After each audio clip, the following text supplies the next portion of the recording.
Hello guys, pag-usapan lang natin ang breaking news. Ayon kasi sa balibalita, viral, Mayor Mark Alcala hinahanap ng mga taga Lucena dahil sa lindol, pero ang kasama si Catherine Bernardo. Na alam niyo naman siguro, naglabas daw ng anunsyo ang nasabing lugar sa Lucena noong Biyernes dahil sa lindol.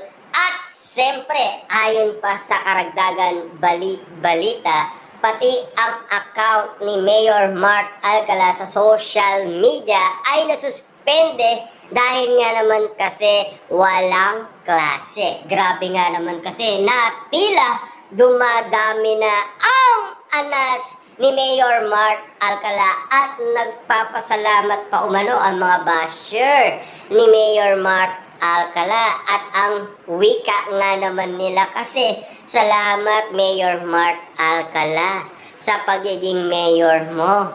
Abang kami ay nakakaranas ng lindol, ikaw ay nakikipag-banding daw kay Catherine Bernardo. Wow, grabe nga naman kasi ang mga anas ng karamihan na talagang iba ang nagmamahal. Siyempre, alam niyo naman siguro, tinatawag siyang insecure at nagseselos at binabakuran si Catherine Bernardo.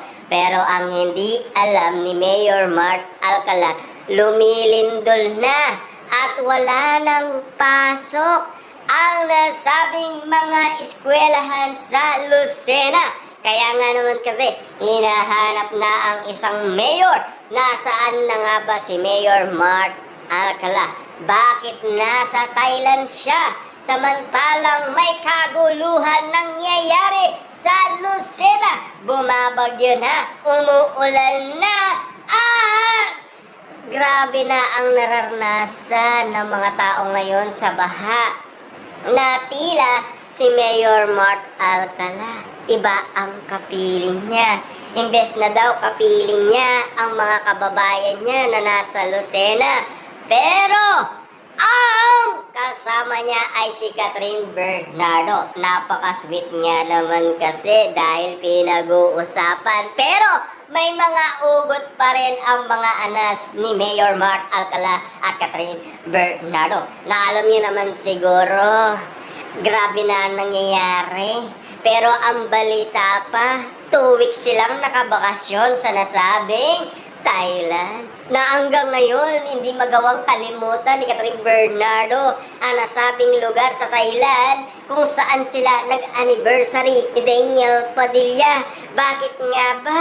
Hanggang ngayon, bit-bit pa rin ni Catherine Bernardo. Hanggang ngayon kasi, ay tila pinag-uusapan na ang nangyayari sa Pilipinas. Pero ang isang Mayor Mark Alcala, wala pa. Ano na ang nangyayaring balita? Wala pang ayuda, grabe. Ano nga ba ang nangyayari kina Mayor Mark Alcala at Catherine Bernardo na tila hanggang ngayon ay hinahanap na sila ng mga taga Lucena? Ano na ang nangyari? Napaibig kasi ang isang Mayor Mark Alcala sa isang Catherine Bernardo na alam niyo naman siguro maraming umiibig dyan. Kaya nga naman kasi si Mayor Mark Alcala binabakuran na baka nga naman kasi maagaw na ang iba na alam niyo naman siguro nandyan pa ang isang Daniel Padilla at pinag-uusapan na ang nasabing project na Katniel Comeback na alam niyo naman siguro kinausap na ni Direk Cathy ang dalawa at pumayag na. Ngayon eto na, si Mayor Mark Alcala tila nagtatampo na at magsiselos na at naging insecure na. Kaya nga naman kasi nagbanding na silang dalawa ni Catherine Bernardo at pinag-usapan na 2 weeks daw sila nakabakasyon sa nasabing lugar sa Thailand. Grabe nga naman kasi ang mga anas ng karamihan. Tila iba na ang mga nangyayari sa Pilipinas. Bumabaha, lumilindol, hindi na alam ng mga taga Lucena kung ano ang gagawin. Pero ang mayor nasa tabi ni Catherine Bernardo. At siyempre, may lambingan at napakasweet nga naman kasi kung pinag-uusapan. Pero hanggang ngayon ay umuugot na ang karamihan kasi grabe na ang nangyayari ngayon sa Pilipinas. Bumabaha na, palakas ng palakas pa rin ang bagyo na tila hanggang ngayon ay hinahanap pa rin sina Catherine Bernardo at Mayor Mark Alcala. Grabe, lumindol, pero wala. Kahit na may bagyo, wala pa rin ang isang Mayor Mark Alcala. Grabe na ang naranasan ng taga Lucena. Pero ang isang Mayor Mark Alcala, nakikisaya sa kanyang jowang si Catherine Bernardo. Ano na nga ba ang nangyari? Bakit hanggang ngayon wala pa rin ayuda?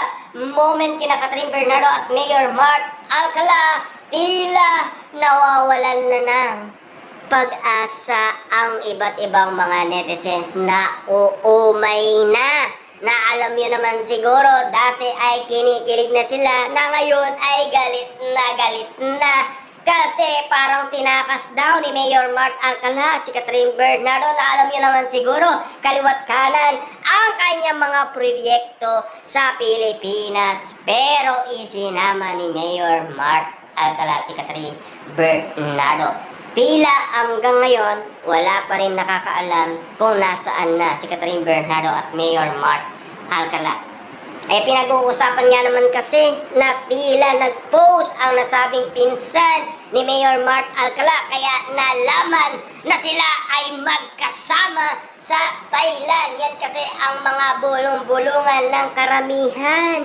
Na alam nyo naman siguro dahil sa ganong sitwasyon nalaman ng karamihan na magkasama ang dalawa. Pero ang iba ayaw maniwala hanggat walang nakikitang larawan or video na pwedeng magpatunay na magkasama ang dalawa. Umulan man or bumagyo or umaraw. Ayon kasi sa karamihan, naging part-time lang ni Mayor Mark Alcala ang pagiging mayor. Pero naging full-time si Catherine Bernardo. Kulang na lang. Laging nasa tabi niya si Catherine Bernardo dahil alam niya naman kung ano ang pinili niya. Isang famous na artista at maraming nag-aabol kay Catherine Bernardo. Siyempre alam niyo naman siguro, gusto niya ng bakuran si Catherine Bernardo. Yan kasi ang nagiging resulta. Yan din kasi ang mga pinag-uusapan na alam niyo naman siguro, ayaw daw ni Catherine Bernardo kay Mayor Mark Alcala. Totoo kaya ang balay-balita na nasabing PR ni Catherine Bernardo na nakikipagbalikan si Catherine Bernardo kay Daniel Padilla. Yun kaya kung bakit nawala ang dalawa. Na alam niyo naman siguro bigla ang pinag-usapan ang dalawa dahil sa kanilang iwalayan. Pero biglang lumantad at nakita sa AB Clinic, lalong-lalo na sa mall. Grabe nga naman kasi ang mga balibalita hanggang ngayon na tila si Mayor Mark Alcala ay wala pa, di ba? Grabe.